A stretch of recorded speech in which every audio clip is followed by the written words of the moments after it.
Hi, this is Llanes with WealthNet Investments.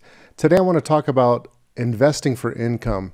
One of the things that we're seeing more and more is people need to get a good income level from their portfolio, but it's really hard to get income when interest rates are so low. In fact, I was just talking with a client today, and the question came up. Let me pull this report here.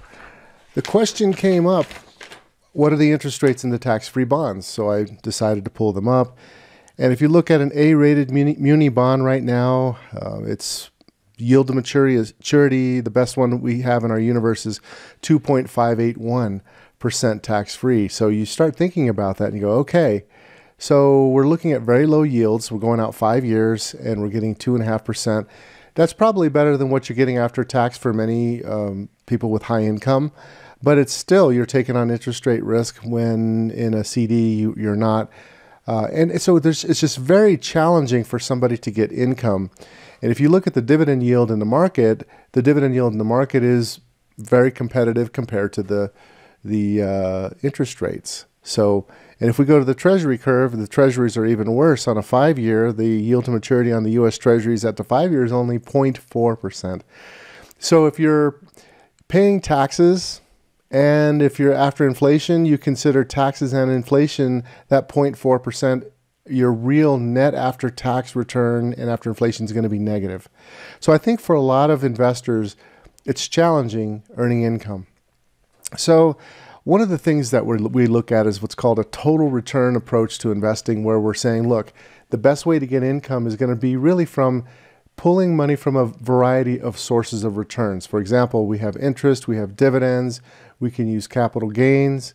And if we just use all of those sources, that combined with your guaranteed sources, such as your pension, Social Security, and annuities, if it makes sense, then that's the best way for you to get your income goal accomplished.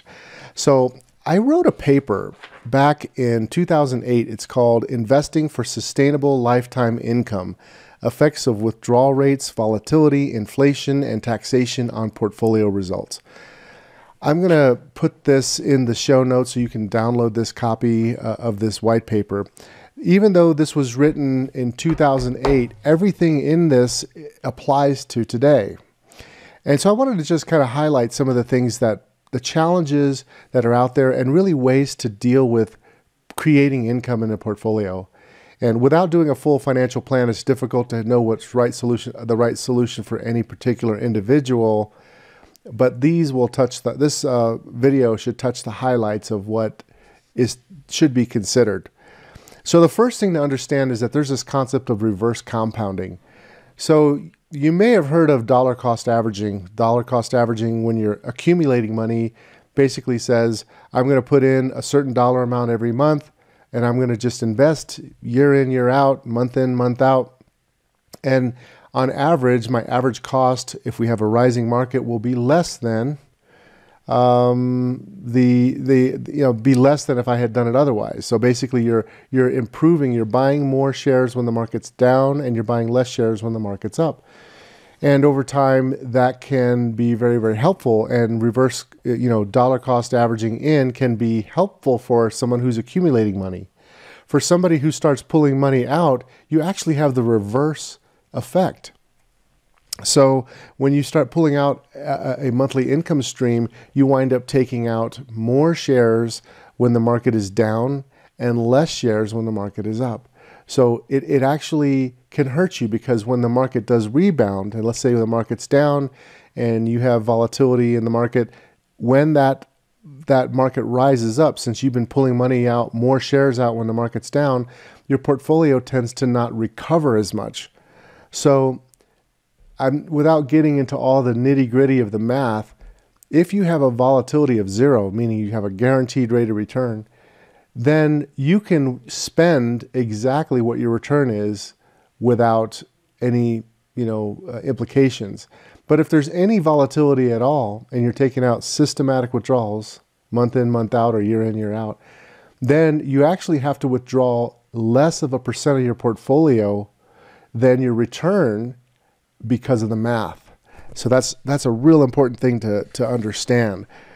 So the other thing to look at is the effects of withdrawals. Now, if you're taken out money, let's say your average return is, 8%. Let's just say your average return is 8%. If you take out 5% of your portfolio every year, then your portfolio needs to make up that 5%, and then it also needs to make up for inflation. So let's say inflation's 2 or 3%. Let's just say it's 3%. So the withdrawal rate that you need is, or your rate of return that you need just to break even, would be that 3% inflation rate plus the 5% withdrawal rate. So that's an 8% rate of return. So if you have an 8% rate of return, that should be okay after inflation. You would still have the same spending power. However, because of volatility, you actually need to have a lower withdrawal rate. So that's one of the things that throws people off sometimes when they do their retirement plans, because they think I'm going to earn 10%. A lot of people say, hey, I'm going to earn 10%, so I'm going to take out 10% of my portfolio. Well, if you live 30 years in retirement or 25 years in retirement, the probability of you not running out of money is pretty low. So the other thing to think about is, we talked a little bit about the inflation rate. You got to make up for inflation. You also need to make up for taxes. That's a huge, huge thing to make up for. It's really interesting when you think about the tax rate and the inflation rate. So like, just for example, let's look at the inflation rate. If you look at the range of inflation over people's retirement period, it could be very dramatically different depending on when you retire. So the average person, let's say they have 25 years in retirement. If you calculate a rolling 25 years and you look at the percentiles, like what the ranges are, you could have inflation be 5.7% during somebody's retirement, or you could have it be 1.8%. That's a huge range. The percentile, the midpoint is 3.2%, the 50th percentile. So what does that mean? That means that depending on how inflation pans out during your retirement, that's going to really affect how much you're going to need to take out. Now, theoretically, rates of return are going to be tied to inflation, so that spread should be somewhat stable. But in reality, if you look at an analysis of history, it doesn't really work out that way. Rising inflation doesn't necessarily mean rising rates of return. In fact, it could be the opposite. So it's important that you have good investment management strategies. And I'm going to talk a little bit about how to, some of the things that we look at to, and implement, I should say, to actually help people have more security in their retirement. So we talked a little bit about the impact of volatility. It's a huge, huge issue. Even if you have, if you decide that you're going to say, I don't want any volatility, and you have everything guaranteed, well, the probability of you outperforming inflation alone is less than 40% based on looking at the Barclays Aggregate Bond Index and looking at rates of inflation. So, you're not really going to beat inflation if you just take a super conservative approach, especially after tax. So, for many investors, it's prudent, especially for long-term goals, to have some stocks in there. Question is how much? And that has a lot to do with many different factors. But if you take and you just kind of simplify this down right now, if we come and we look at how somebody should be thinking about this, one of the prime things that I recommend is, for many people, is to have a buffer allocation.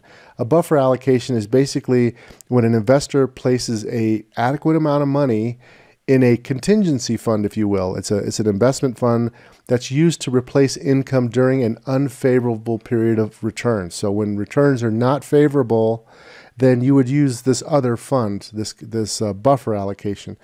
So the question is how much should you have? And if you look at statistical analysis and simulations over time, it should be somewhere between 1 to 3 years for many investors. So having that a buffer allocation can really help you do much better over time. The effects of tax on the withdrawal rates is also a big one. We were talking a little bit about taxes. The actual effective withdrawal rate that you could take out of your portfolio has to be smaller the higher your tax rate is, because your average dollar, especially if you're pulling out of retirement accounts where 100% of the money is taxed as income, you have to pull out more money just to get the same dollars that you could spend. So if we take a look at some of the companies that we own in this particular investment, APD. So APD, we've recently had a sell-off in the market, right? And some of these stocks are more attractively priced now. So it makes some sense. So here's a company here, Air Products and Chemicals. Not recommending this stock or anything. We happen to own it in the portfolio for clients. But the idea is you have this steady dividend stream. You see here every quarter the dividends come. It's a nice yield. And we were able to start picking it up at lower levels. And now it's starting to break into new highs. And that's the kind of thing I think for a lot of investors, a diversified portfolio of these types of companies makes a lot of sense.